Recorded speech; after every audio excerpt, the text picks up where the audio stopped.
Hi, I'm Corey Driver, and this is Moving Forward. So this week we get to be in both Genesis 1 and Mark 1, and this is a real treat.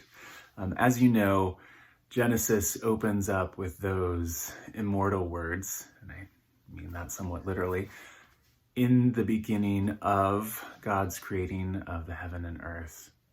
Mark 1 opens similarly, the beginning of the gospel of Jesus. The same word is used in Mark as is used in the Septuagint version of Genesis 1, arche, the beginning, right? And this is letting us know that consciously something new is happening. There's a beginning of a new thing. This isn't in the beginning. This is the beginning of a thing that's happening. It's important to remember that this is the beginning of a thing, not an actual in the beginning. I would argue that that's an erroneous translation of the Hebrew of Genesis 1. Remember, creation ex nihilo is not in Genesis, right? As we read Genesis 1, there already is stuff. There's a vast watery depth. There's some sort of spiritual atmosphere. The Spirit is blowing around over the face of the waters.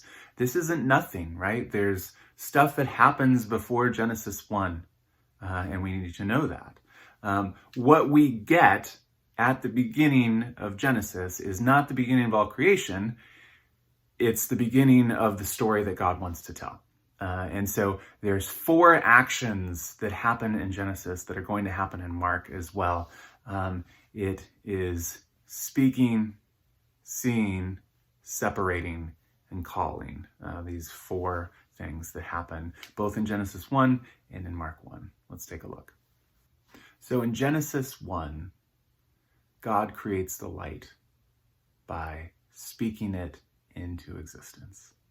Then God immediately sees that it is good before it is separated from darkness, it needs to be said. So you have this light-dark mix that God notices is good, and then God separates the light and the dark. And then God calls the light day and the dark night.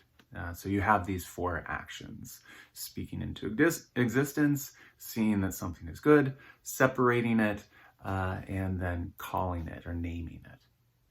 These actions play a big role in Mark's introduction to Jesus. Hear this. See, I am sending my messenger ahead of you who will prepare your way, the voice of one crying out in the wilderness, prepare the way of the Lord, make his paths straight.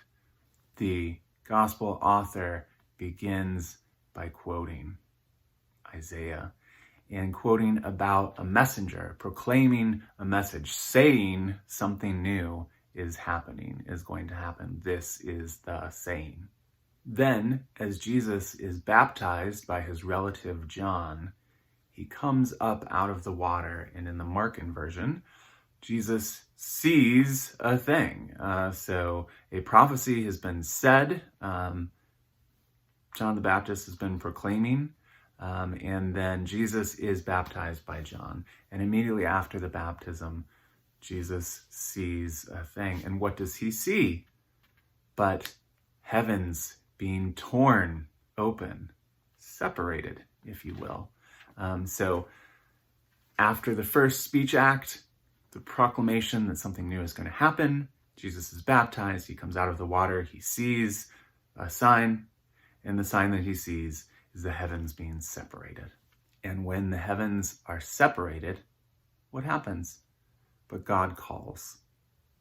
God calls Jesus God's beloved Son. God names Jesus for the benefit of all as the beloved Son. So you have, just as in the first act of creation, the speaking, the seeing, the separating, and the calling or naming.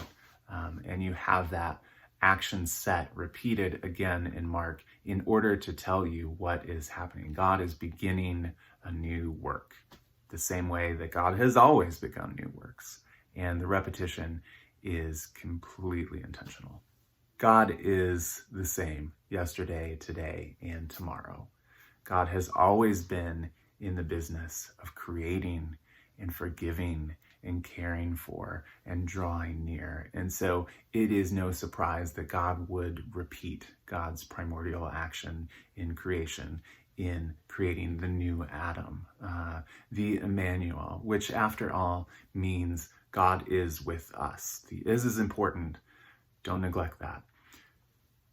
The child named Emmanuel, scholars can disagree, but was probably the son of Isaiah and his wife, also a prophet, maybe their third kid. And so you have a child who is named Emmanuel, who is not God with us, because that's not what Emmanuel means, but a child whose name proclaims God is with us. And then again, several hundred years later, you have a child who proclaims God is with us. The old is made new. God is creating the same as God has always created. God is loving and forgiving and drawing to God's self the same as God has always done, because God doesn't give up. God, we see in creation, is creating a universe for God's self.